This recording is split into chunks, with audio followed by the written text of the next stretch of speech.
ఊహించిరా 8 సీట్లు వస్తాయి అనుకున్నారా? ఇంకేమన్నా ఎక్కువ ఏమన్నా వస్తాయని మీరు ఏమన్నా అనుకున్నారా? అంటే రాము, పోయినసారి 4 స్థానాలే ఇచ్చిర్రు తెలంగాణ రాష్ట్ర ప్రజలు. ఈసారి 8 గెలిపించారు. అంటే మా అంచనా 12 నుంచి 14 వస్తాయేమో అని అంటే ఆశించినాం. ఎందుకంటే దేశ ప్రధానమంత్రి మోడీ గారి హవా రాష్ట్రంలో భారతదేశం అంతా కూడా ఉంది కాబట్టి మరొకసారి దేశ ప్రధానమంత్రిని చేయడము, మోడీ గారిని చేయాలన్న ఒక గొప్ప ఆలోచన దేశ ప్రజల్లో అందరిలో ఉంది కాబట్టి ఇక్కడ మాకు తెలంగాణ రాష్ట్రంలో కూడా మోడీ గారి హవా నడుస్తుంది. తప్పకుండా 14 మంది గెలుస్తామని అనుకున్నాం. కానీ ఇప్పటికైతే చాలా సంతోషం. 4 కోట్ల తెలంగాణ ప్రజలకి బొడిగే శోభక్క, గాలన్నగా కాలోజీ ఛానల్ ద్వారా, మీ ద్వారా రాము, నేను ప్రజలందరికీ కూడా కృతజ్ఞత తెలియజేస్తున్నా, థ్యాంక్స్ చెప్తున్నా. ఎందుకంటే బీజేపీ 4 స్థానాల మాకు ఎంపీ స్థానాలు ఇవాళ 8 ఇచ్చిండ్రు. రాబోయే రోజుల్లో మాకు మంచి రోజులు వస్తున్నాయని ఈ తీర్పును బట్టి అర్థమైపోతుంది. సో మోదీ ఏమైనా కలిసి వచ్చిందా, లేకపోతే అభ్యర్థులను చూసి సో ప్రజలు మీకు బీజేపీ పార్టీని హక్కున చేసుకున్నట్టు అనిపించిందా? తప్పకుండా మోడీ గారి హవానే నడిచింది తెలంగాణ రాష్ట్రంలో. తర్వాత అభ్యర్థుల్ని కూడా చూసిండ్రు. అంటే అభ్యర్థులు గతంలో రాజకీయాలలో చేసిన పనులేంది, ప్రజల్లో ఉన్న మంచితనం ఏంది అనేది కూడా చూసి ఆలోచన చేసే ఓటేసారు. కానీ మెజారిటీ 99% మోడీ గారి హవాతోనే ఈరోజు 8 మంది మాత్రం గెలిచింది. కానీ తెలంగాణలో చూసుకుంటే మోదీ వేవ్ కనిపించింది. సో 3వసారి ఖచ్చితంగా మోదీ ఉండాలన్న నినాదం అసెంబ్లీ ఎలక్షన్లో ఈ తరహాలో అయితే కేసీఆర్ పోవాలన్న నినాదం కనిపించిందో, మొన్న జరిగిన ఎంపీ ఎలక్షన్లో మోదీ ఉండాల్సిన నినాదం తెలంగాణ రాష్ట్రంలో కనిపించింది. దేశవ్యాప్తంగా చూస్తూ ఉంటే సో ఆ తరహాలో తీర్పు కనిపిస్తలేదా? కొంత బీజేపీ ఇబ్బంది పడ్డట్టు కనిపిస్తూ ఉంది కదా.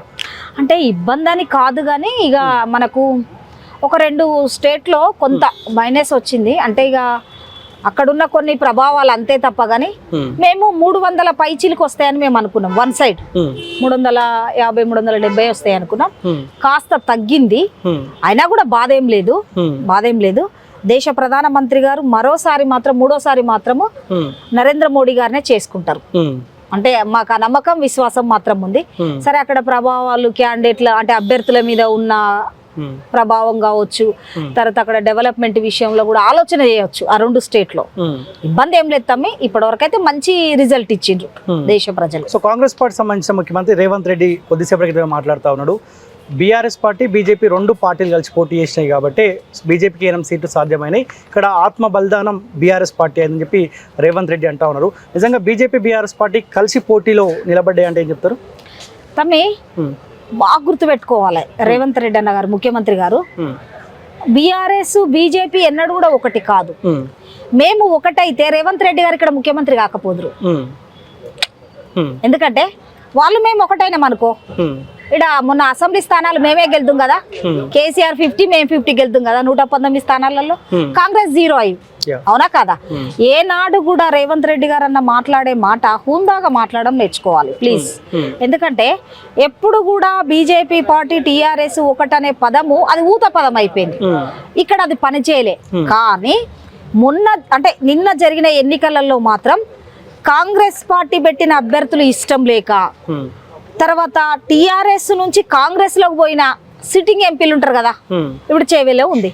ఆయన మొన్నటిదాకా టీఆర్ఎస్ పార్టీలో అవినీతి చేసి అక్రమంగా సంపాదించుకున్న వ్యక్తి టీఆర్ఎస్ ని విడిచిపెట్టి కాంగ్రెస్ పోగానే ప్రజలు అక్కడ తీర్పు వ్యతిరేకంగా ఇచ్చిండ్రు.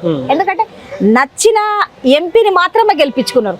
అంత మాత్రాన టీఆర్ఎస్ బీజేపీ ఒకటి అనడం అనేది అది కరెక్ట్ కాదు, అది కల్లా. ఎందుకంటే మాది జాతీయ పార్టీ.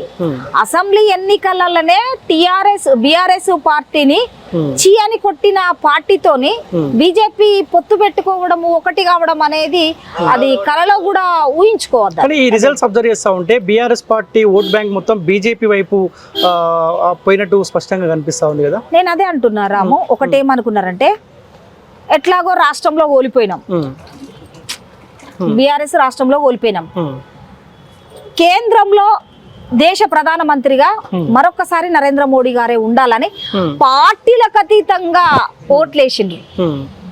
అది నేను ఈ పార్టీ ఆ పార్టీ అనానా. ఓటర్లు అనే ప్రజలు మాక్సిమం అందరూ కూడా మోడీ గారే ఈ దేశాన్ని కాపాడే వ్యక్తి అని పార్టీలకు అతీతంగా ఓట్లేసిండ్రు. అంత మాత్రాన ఇవాళ బీఆర్ఎస్ బీజేపీ ఒకటి అనుకోవడం తప్పు, అంతే.